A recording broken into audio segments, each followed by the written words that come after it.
에베소서 2장 어디 볼까요?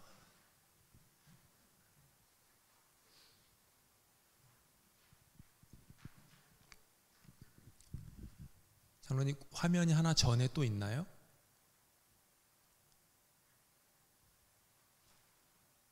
13절부터 몇 절까지 있어요? 18까지. 13절. 오케이. 그러면 화면에 준비된 거 읽겠습니다. 13절부터. 네. 저와 함께 교독하시겠습니다. 이제는 전에 멀리 있던 너희가 그리스도 예수 안에서 그리스도의 피로 가까워졌느니라. 그는 우리의 화평이신지라. 둘로 하나를 만드사 원수된 것 그 중간에 막힌 나무를 육체로 오시고 이게 그 둘로 하나를 만드신 거예요. 돌로 하나를 만드신 게 아니라. 네. 15절. 법조문으로 된 계명의 율법을 폐하셨으니 이는 이 둘로 자기 안에서 한 세 사람을 지어 화평하게 하시고 둘을 한 몸으로 하나님과 화목하게 하려 하심이라. 원수된 것을 십자가로 소멸하시고 또 오셔서 먼데 있는 너희에게 평안을 전하시고 가까운 데 있는 자들에게 평안을 전하셨으니 이는 그로 말미암아 둘이 화평케 하심이라. 아멘.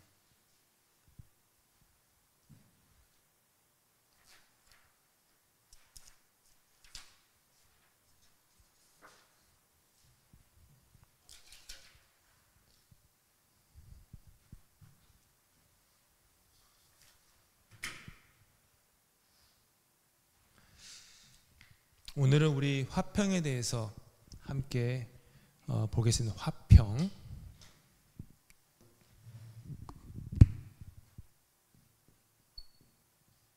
화평, 평화,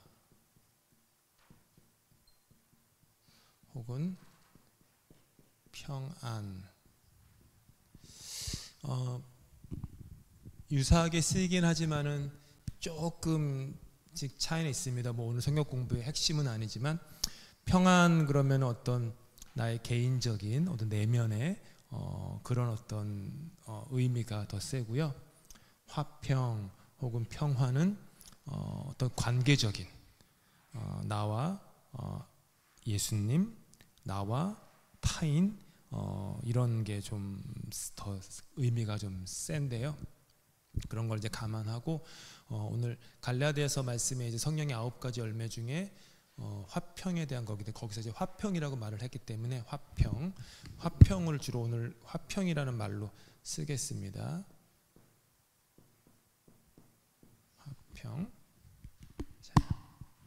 화평 혹은 평화. 오늘날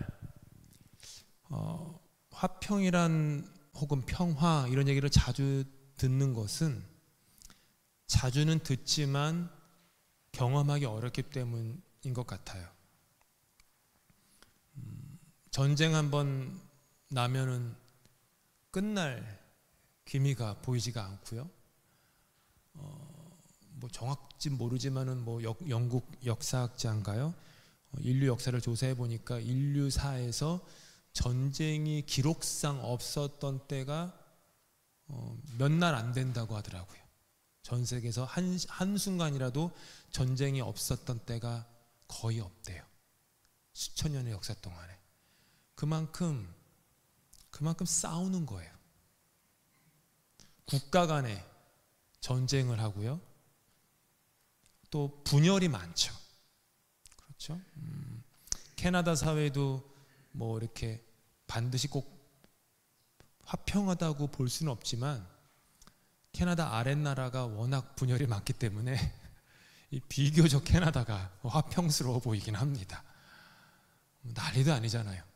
아래는 뭐 방위군이 뭐 어디 뭐 자세히 기사는 들어보지 않았지만 읽어보지 않았지만 뭐 있고 뭐 교회에 총격 사건 나는 건 이제는 뭐 몇 주에 한 번씩 뭐 그게 뭐 그냥 개신교회이건 뭐 얼마 전에 몰몬교가 그랬죠.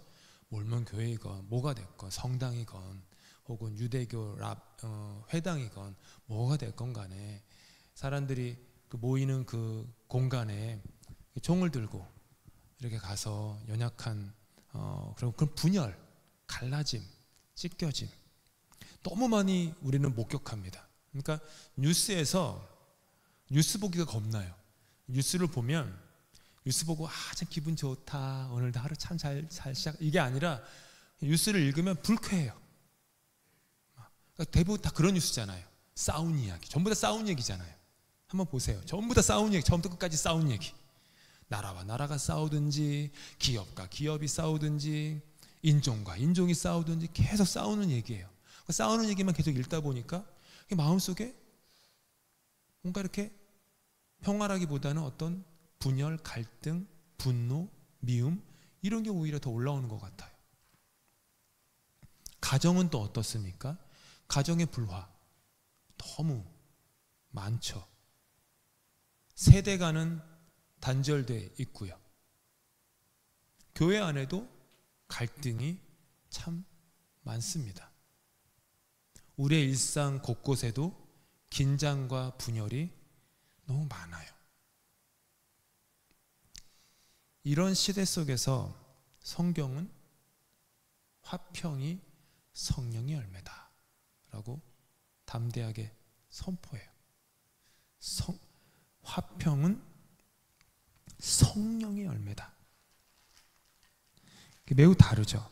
그냥 우리가 노력해가지고 열심히 으쌰으쌰 해가지고 하는 게 화평이 아니라 성령의 열매라는 거예요. 성령, 하나님의 영.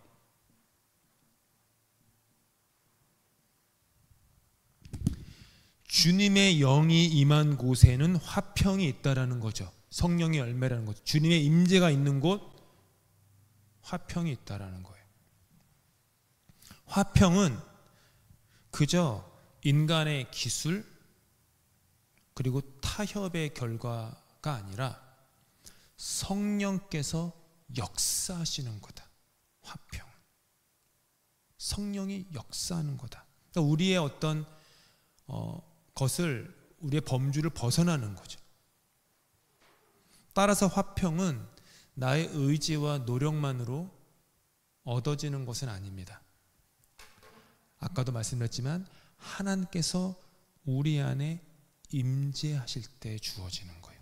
임재, 하나님의 임재.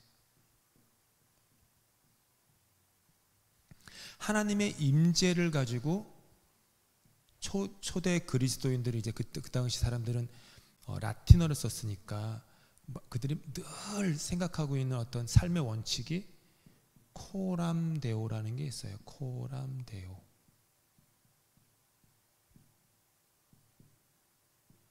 데오는 하나님, 코람은 앞에서, 하나님 앞에서.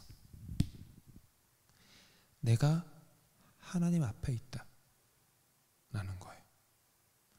내가 하나님 앞에 있기 때문에 나의 말과 행동을 거기에 걸맞게 한다라는 거예요. 눈에 보이지 않아도 지금 나와 이 사람 사이에 코람데오, 하나님이 있다. 나와 자녀 사이에, 나와 배우자 사이에, 나와 다른 교우 사이에, 시장에서 나는 물건을 파는 사람이고 물건을 사는 사람이 있으면 그 사람 사이에 하나님이 있다. 하나님이 있다. 두려운 마음으로 살았던 거예요. 하나님이 이 자리에 있는데, 그러니까 우리가 심지어 예를 들어서 막 이렇게 막 왁작지껄 하는 뭐 싸우는 막 그런 그 모임 안에도요, 만약 뭐 그날의 대통령이 갑자기 문을 확 실례합니다 하고 대통령이 들어오시든지, 그러면 대통령인가 하고서는 그런가 보다 하고서 계속 싸우는 사람이 어디 있습니까? 대통령이 오셨네. 다 입 다물고 조용하죠. 하물며 하나님 앞에 서라면 두렵고 떨리는 마음으로 살아야지. 그러니까 초대교회 교인들의 신앙 그 원칙이었어요. 코람데오, 코람 in the presence of God. 하나님 앞에서, 하나님 앞에서. 그러니까 우리도 이게 현대 기독교인들은 이게 부족한 것 같아요. 하나님을 향한 그 뭐라고 할까? 그 두려움? 이게 좀 없는 것 같아요. 하나님을 향한 두려움. 저도 뭐 그런 말 많이 안 쓰지만 혹은 뭐 하나님의 심판 이런 거. 물론 하나님은 사랑하시죠. 그렇죠. 돌아온 탕자 돌아오기를 어제나 오늘이나 기다리시고 한없이 용서하시는 하나님이시지만 그 하나님이 만만한 분은 아니라는 거죠. 두려운 분이에요. 그리고 우리의 삶에 그동안 했던 말과 행동에는 심판이 있다. 심판은 다른 말로 하면 열매, 결과가 있다 라는 거겠죠. 그러니까 이거를 늘 생각하며 살아야 돼요. 성경적 화평의 기초는 거기 써 드렸을 거예요.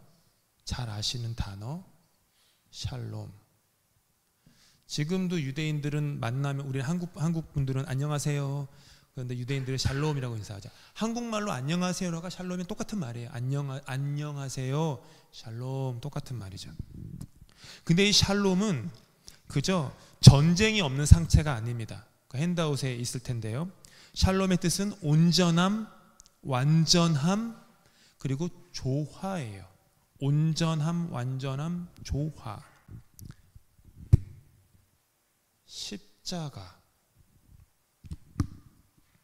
십자가에 종과 횡이 있듯이 온전함, 완전함, 조화는 샬롬은 십자가예요. 하나님과 나 사이가 바로 서고 나와 이웃 사이가 바로 서는 것. 굳이 순서를 얘기하자면 하나님과 나 사이가 십자가의 종이 온전히 세워질 때 나와 나의 자녀, 아내, 남편, 구역 식구들, 직장 동료 등등등 모든 부분들이 바로 세워진다라는 거예요. 십자가예요. 십자가. 이게 창조 질서의 회복이라는 거죠.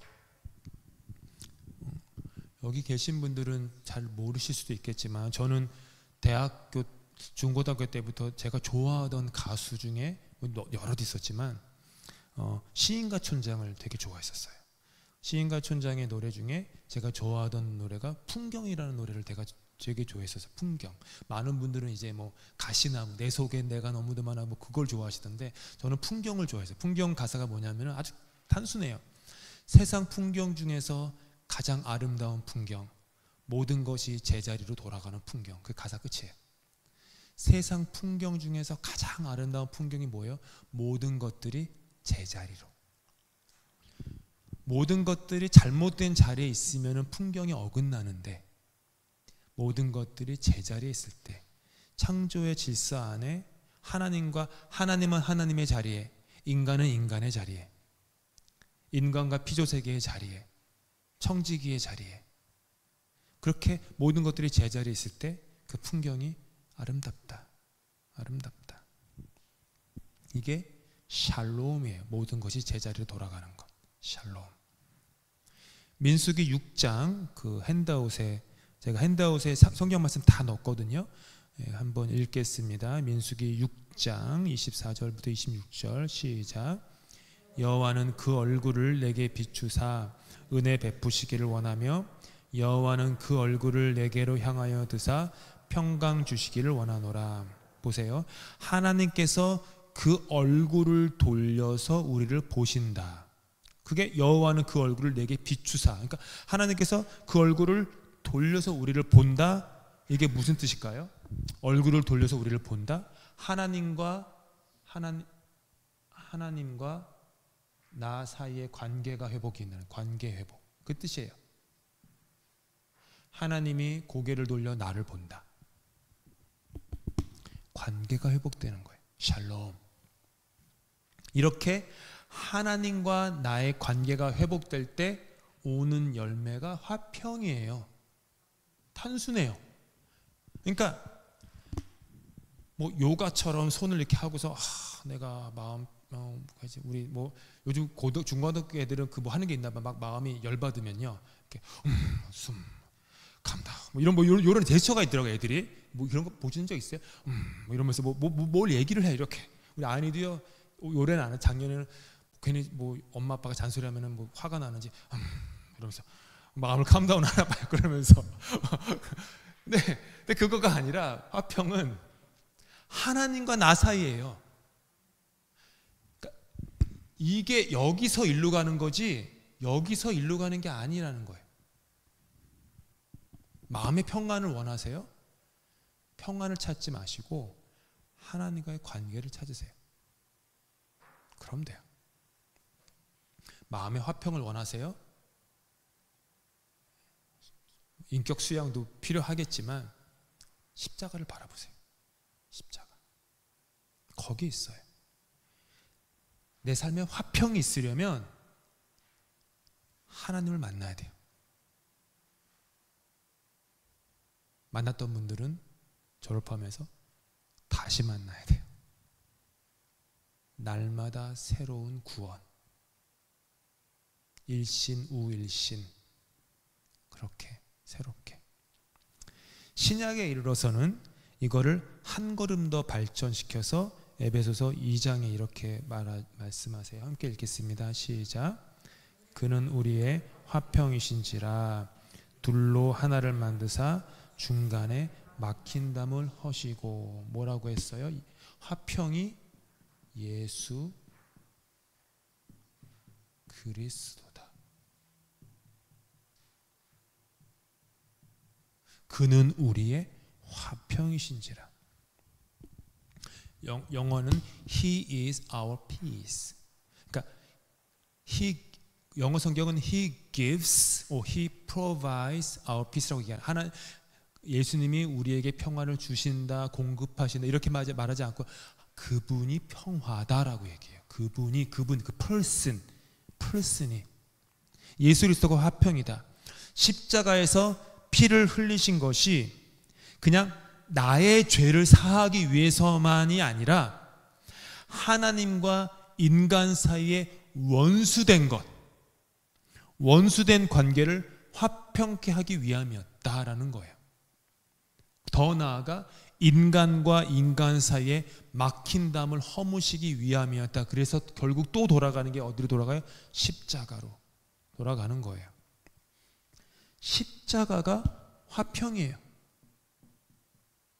십자가가 화평. 십자가는 우리에게 복을 주거나 어떤 그런 것만이 아니야. 화평이 복이죠. 어떻게 보면 세상의 어떤 제도나 사상이 이룰 수 없는 것이 십자가에서 이루어집니다. 이 십자가 안에서 화평을 얻은 사람들을 거듭났다. 이제 우리 Journey Through the Bible 우리 성경 공부할 때 제가 간혹 신인류 혹은 새 사람 이런 새로운 사람이 됐다라는 거예요. 화평케 하는 자가 새 사람이에요. 화평케 하는 자가 신인류예요. 화평케 하는 자가 거듭난 사람, 화평케 하는 자가 그리스도인, 화평케 하는 자가 교회 다니는 사람이에요. 그거예요. 그래서 꼭 잊지 말아야 될 것은 그리스도인의 정체성은 바로 지금 계속 얘기한 화평케 하는 자. 화평케 하는 자가 그리스도인이에요. 왜냐하면 그리스도인 이게 크리스찬이잖아요. 그리스도가 화평이잖아요. 그리스도가 화평이니까 그분을 닮아가는 사람은 화평케 하는 자죠. 그리스도인은 단순히 교회 다니는 사람이나 화평케 하는 자예요. 마태복음 5장 9절 말씀 핸드아웃 함께 읽습니다. 시작. 화평하게 하는 자는 복이 있나니 그들이 하나님의 아들이라 일컬음을 받을 것이다. 화평하게 하는 자는 하나님의 자녀다. 찬이다. 그렇게 화평하게 하는 사람들은 다리를 놓는 사람들이에요. 하나님과 사람 사이에, 사람과 사람 사이에. 화평의 하나님을 닮아가는 거죠. 화평의 하나님을 믿음으로 신뢰해야 하고 의지해야 합니다. 그래서 그때 우리는 조금씩 온전해지는 성화의 길을 걷는데요. 히브리서 13장 20절 21절 말씀, 그 핸드아웃 유임을 보시면서 읽습니다. 평강의 하나님이 모든 선한 일에 너희를 온전케 하사. 모든 선한 일, 선한 일을 하라. 화평케 하는 일을 해라. 우리가 화평하게 하는 다리를 놓는 사람들이지만 화평의 주체가 되지 못하는 것은 하나님이 화평의 주체이시요 근원이기 때문이죠. 그래서 화평케 한다라는 것은요, 어떻게 보면은 화평을 만든다라는 의미가 아니라요, 하나님께서 화평을 이루시는 그 신비로운 자리에 우리를 쓰신다. 혹은 우리 신비로운 그 화평이 이루어지는 자리에 우리를 데려다 놓는다. 그 자리에 앉힌다. 이런 뜻이 오히려 더 가깝습니다. 그래서 내 뜻과 방법을 내려놓고 하나님이 화평케 하시는 것에 순종하게 되죠. 화평의 실천, 이제 우리 실천편 하기로 했으니까 이제 보면은요, 뭐 내면, 그 다음에 뭐 사회 역할이 있는데요. 그래서 내면의 것을 봅시다.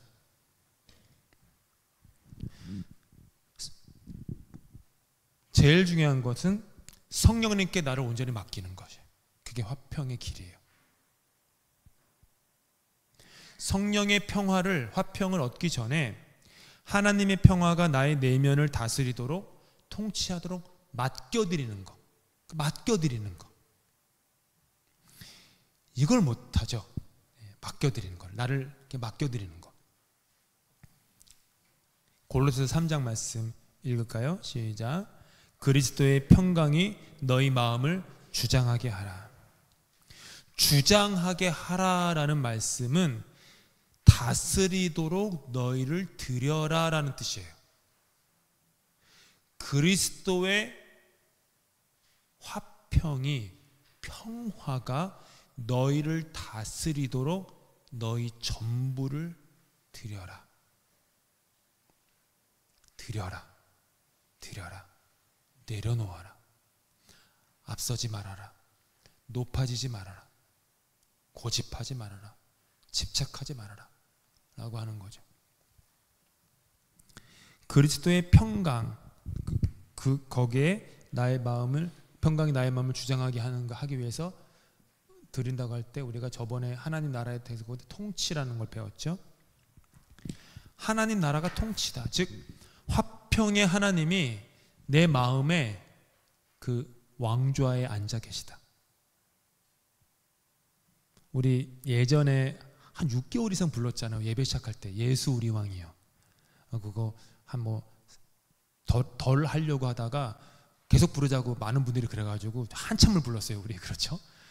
근데 거기 가사 보세요. 예수 우리 왕이요 이곳에 오소서 보좌로 주여 임하사.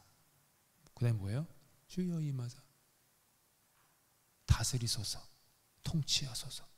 그러니까 주님이 왕입니다. 이 교회 예배당의 자리뿐만 아니라 내 마음의 왕좌에 오셔서 좌정하시옵소서. 좌정하사 다스리시옵소서. 내가 그 자리에 앉지 않습니다. 이거예요. 주님이 통치합니다. 나에겐 통치권이 없습니다. 그러니까 마음의 수련을 통해 가지고 감정을 컨트롤하는 것을 넘어 가지고요, 하나님의 통치에 나를 맡기는 거예요. 그냥 주님이 다스리시지. 이해하지 못해도 주님 뜻이 있지. 내 마음과 달라도 성경처럼 하늘이 땅보다 높음 같이 여호와의 길은 여호와의 생각은 나의 생각과 다르다 하셨으니 내 생각이 다 맞는 건 아니지. 내가 아는 게 다 진리는 아니지. 내가 옳은 것은 아니지. 그러면서 맡겨드리는 거예요. 그분께. 이게 어려워요. 그렇죠. 이거 평생 씨름해야 돼. 이 아이, 나를 이 부수는 거, 나를 부수고 깨트리고 무너지게 하는 거, 이게 정말 어려워요. 그래서 이게 너무, 이게 아이가 그 왕좌를, 제가 그림을 잘 못 그려요. 이게 왕좌라고 생각하세요? 그림 되게 못 그리지만 여기에 내가 이렇게 앉는 거잖아요. 이게 안 된다는, 이게 이러면 안 된다는 거야. 내가 앉으면 안 되고 하나님이 앉아야 된다. 이게 안 되기 때문에 우리가 당하는 게 뭐예요? 고난을 당하는 거예요. 뭐 당한다면 고난을 쓰시는 거죠, 하나님이. 왜냐하면 고난을 당하면 우리는 깨어지거든요. 부서지거든요. 아무리 단단한 사람도 고난을 받으면, 그게 내가 당하는 고난일 수도 있고요, 내가 너무너무 사랑하는 사람이 당하는 고난일 수도 있어요. 나는 죽어도 돼. 근데 얘는 안 돼. 근데 걔가 아파.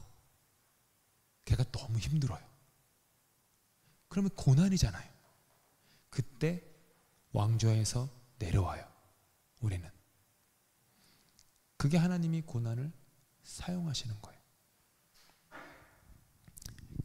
그때 여기 있던 내가 내려와서 무릎을 꿇어요. 왕좌 보좌 앞에 무릎을 꿇어요. 다스리던 자가 복종하는 자로, 주장하던 자가 순종하는 자로 바뀌죠. 하나님이 나한테 어떤 말씀을 하실지 경청해요. 경청. 이 경청이라고 하는 거는요, 굉장히 신앙이 성숙한 분들만 할 수 있어요. 경청 쉽지 않습니다. 경청. 대부분의 사람들은 경청을 할 수 없어요. 자기 말을 하죠. 경청. 그냥 듣기도 아니에요. 경청이잖아요. 경청. 온 주의를 집중해 가지고 듣는 것, 경청이잖아요. 자기의 주권을 내려놓기 때문에 할 수 있는 거죠. 화평의 실천 가정을 보면, 이제 가정과 교회가 사실은 연결되어 있는 한 묶음인데, 가정부터 봅시다. 가정은 가장 작은 교회예요. 가장 작은 공동체에 따라서 성령의 열매로서의 화평은 가정에서 시작돼요. 고린도전서 7장 15절에는요 화평 중에 살라라는 말이 있어요. 화평 중에 살라. 네, 뒷페이지에 써 있죠. 부부는 화평 중에 살라. 부부는요 화평 가운데 살기 위해서 애써야 돼요. 하나님께 통치권을 맡겨야 되는 거죠. 내가 이 사람을 통치하는 게 아니야 라는 것. 그래서 화평을 만드는 가장 구체적인 방법이 말의 전환이에요. 말의 전환. 말이 중요해요. 제가 어떻게 이거를 쉽게 설명해 드릴까 고민하다가 그냥 제가 하나 만들어 갖고 온 거예요. 축구 좋아하시는 분들은 티키타카라는 말을 들어보셨을 거예요. 그리고 탁구를 핑퐁이라고 하죠. 티키타카가 뭐냐 하면요, 주로 이제 스페인 축구를 예전에 티키타카라고 해서, 뭐냐면 그러니까 같은 팀이 공을 아주 주거니 받거니 티키타카. 한국어로 치면은 그 만담, 옛날에 만담꾼 누구셨죠? 뭐 누구요? 그런 분들, 나는 구봉서 뭐 이런 얘기 할 줄 알았는데 그게 아니라, 그러니까 뭐 막 주고받는 이런 거 하는 거 이렇게 하잖아요. 티키타카예요. 그러니까 같은 편이 사이좋게 공을 주고받는 것, 티키타카. 부부는요 말을 티키타카 해야 돼요. 교회도 그렇고요. 맞장구를 쳐주고 동의해주고 응원해줘야 돼요. 그렇죠? 근데 이 탁구, 핑퐁은요, 같은 팀이 아니라 나와 이 적이에요. 적. 내가 핑 하면요, 저기서 퐁 하고 와요. 그러면 싸움 나는 거예요. 핑 했네요. 발끈해가지고 퐁 하고 나와. 당신 왜 이렇게 빨래통에 빨래 좀 집어넣으라고 그러고 했잖아. 핑이 하나 온 거예요. 핑이 하나가. 그러면 이제 남편이 열받아가지고, 애들도 그러는데 뭐 당신은 뭐 잘했어? 퐁이 온 거죠. 그러면 또 5년 전의 기억과 10년 전의 기억까지 다 뒤집어가지고, 그래가지고 그러다 당시 그러니까 우리 애들이 지금도 자기 집 방 청소 못한다고 30이 됐는데도 이런 얘기하고, 누구 닮아서 일어나 막 이러고. 그러니까 핑퐁한 거예요. 티키타카가 아니라 핑퐁. 교회도 보니까요, 핑퐁을 많이 하시더라고요. 지난 구역 훈련 하는데도 여기저기서 핑퐁이 왔다 갔다 하더라고요. 제가 아무 말 안 하고 가만히 앉아 있었는데, 이렇게 티키타카 하시면 좋은데 핑하고 퐁이 왔다 갔다 할까? 발끈하셔가지고 퐁 오고 핑 가고. 그러면 안 돼요.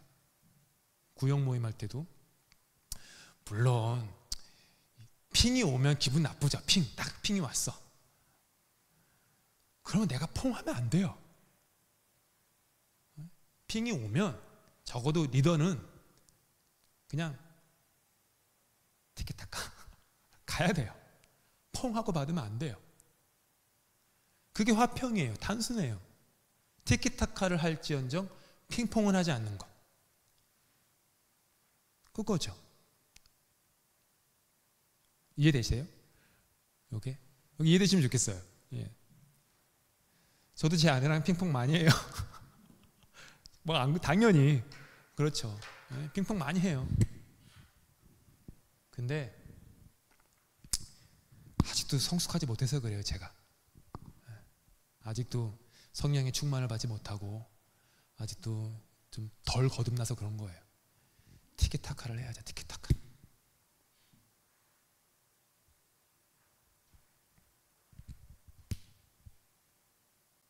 그 다음에 화평의 언어를 일상화하는 것. 아주 단순한데 잘 못하는 것. 미안해. 두 번 썼나요? 제가 거기다가? 뭐라고 썼어요? 사랑해. 고마워라고 썼어요? 네, 감사해. 고마워.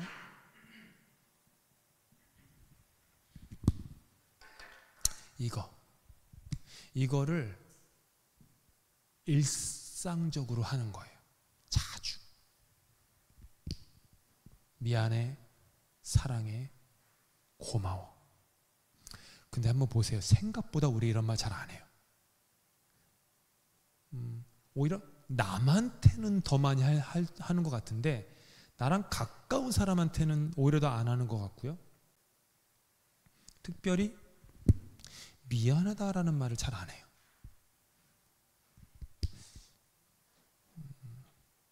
자기가 잘못한 사람이 되는 게 싫은 건지.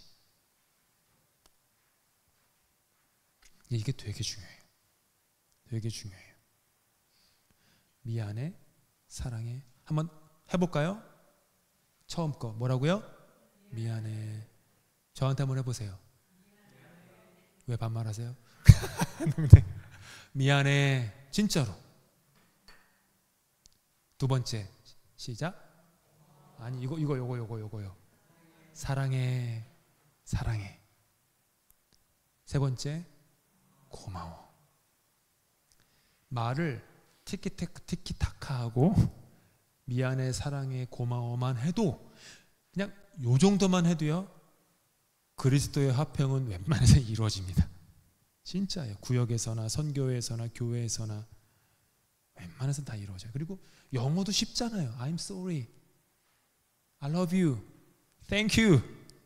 너무 쉬운 영어니까 이거 많이 하면요 한어권과 영어권이 하나가 돼요.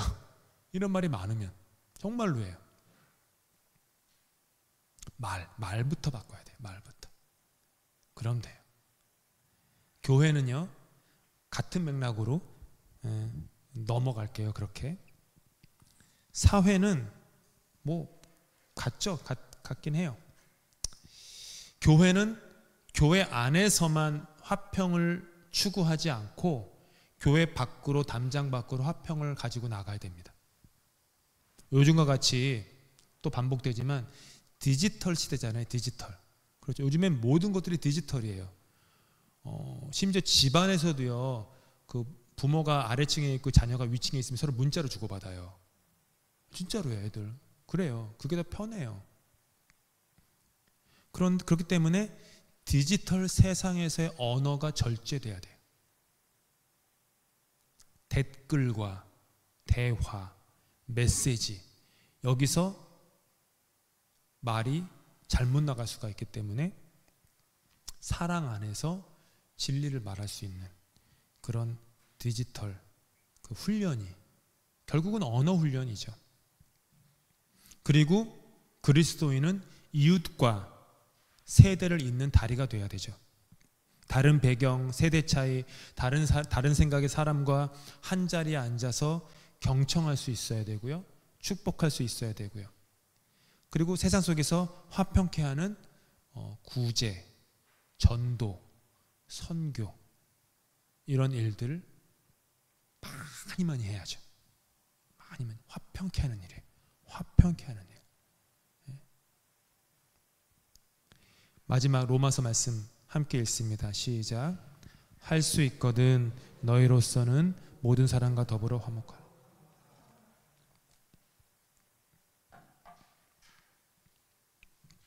뭐 제가 부연 설명하지 않아도 이거를 좀 마음에 다 담읍시다. 할 수 있거든 너희로서는 모든 사람과 더불어 화목하라. 할 수 있거든 이라는 말은 항상 가능하지는 않겠지만 그거예요.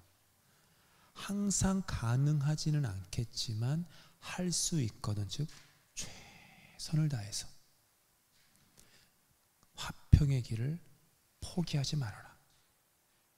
최선을 다해라. 안 될 가능성 많다.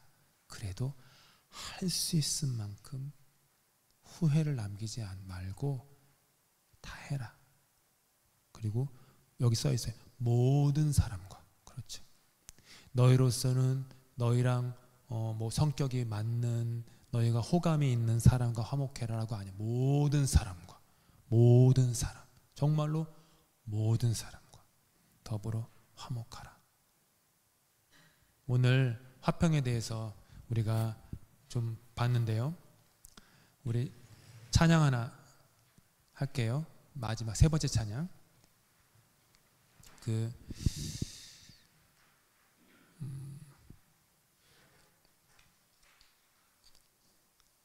찬양하고 기도할 때 우리 주는 평화 찬양하고 기도할 때 아무쪼록 주님 잘 믿기 원합니다. 주님 잘 믿기 원하고 주님이 평화이시니 정말 화평케 하는 자로 거듭나게 해주십시오. 할 수 있거든 모든 사람과 더불어 화목하라 하셨으니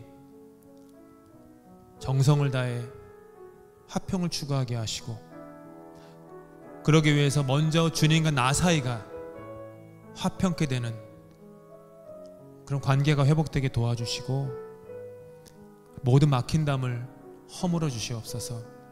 혹시 우리 가운데 우리 관계 가운데 화목하지 못한 어떤 그런 마음에 좀 체한 것처럼 마음에 있는 사람들이 있다면 함께 놓고 하나님께 기도하고요. 그리고 교회를 위해서도요. 주님 이 교회가 정말 화평의 교회가 되기를 늘 소망합니다.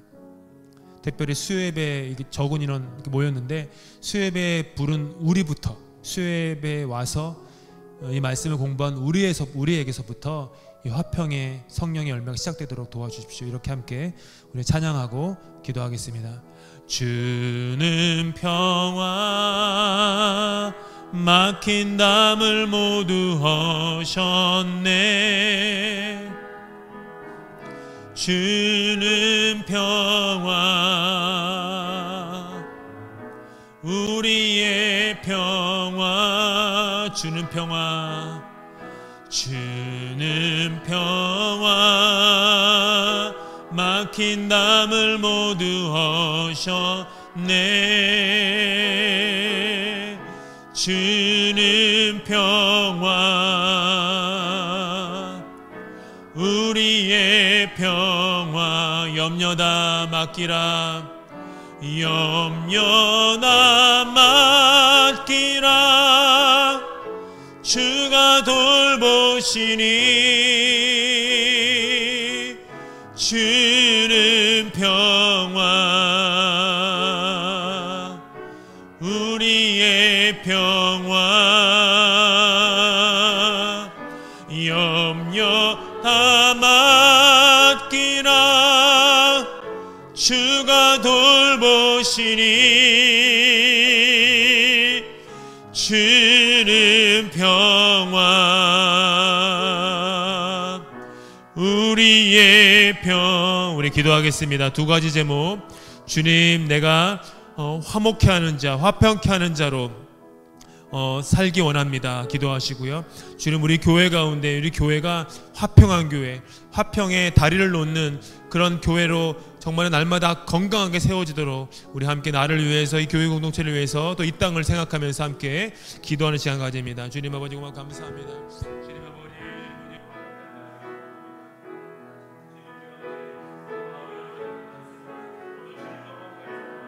주님과 우리 사이가 화평하게 되기 원하고 주님을 예수를 잘 믿기 원합니다. 예구 예수를 더욱 사랑하고 주님의 은혜가 더 깊이 들어가게 원합니다. 주님의 은혜가 더 들어가면 주님 말씀이 들어가며 주님의 은혜를 더 깊이 깨달아 알게 도와주시고 내가 죄인인가 내가 용서받은 것을 알고 주님의 은혜가 주님의 사랑과 더 나게 도와주시고 주님 안에서 정말 새로운 사람을 아버지 붙잡아 주시기 원하오니 하나님 아버지 은혜 가운데서 정말로 거듭나는 새로운 일을 수 있도록 아버지 붙잡아 주시기를 소망합니다. 주님 아버지 우리 먼저 내가 주님과 화평케 되는 자가 되기 원하고 아버지 그리고 아버지과 화평케 되는 자가 되기 소망합니다. 할 수 있거든 모든 사람과 더불어 화목하라고 말씀하셨사오니 아버지 정말로 내가 힘을 다해서 그래도 내가 할 수 있는 모든 정성을 다해서 화목할 수 있는 그런 마음을 주시기 원합니다. 주님 아버지 교회 가운데 정말로 화평을 주시기를 소망합니다. 갈라지지 않게 도와주시고 분열되지 않게 하시고 막히다 머물러 주시옵소서. 오늘 주님 안에서 정말 화평케 하는 우리 교회가 되시고 아버지 화평이 있는 가득한 교회 되게 되시고 그 화평을 아버지 전하는 아버지 교회 되게 되시고 이 땅 가운데 어떤 사이가 나르는 화평을 전할 수 있는 그런 교회 될 수 있도록 아버지 붙잡아 주기를 믿으시기 원하는 주님 아버지 함께 하여 주시기 원합니다. 주님의 교회를 축복하여 주시옵소서. 주님의 성령이 충만한 교회 말씀이 충만한 교회 주님의 충만하게 원하니 그래서 오늘 화평케 하는 교회 되게 되면서 아름다운 교회 될 수 있도록 건너갈 수 있도록 아버지 붙잡아 주셨고 주님 아버지 인도하시기를 원해 주님 아버지 함께 하시고 주님 인도하시고 주님 아버지 인도하여 주시옵소서.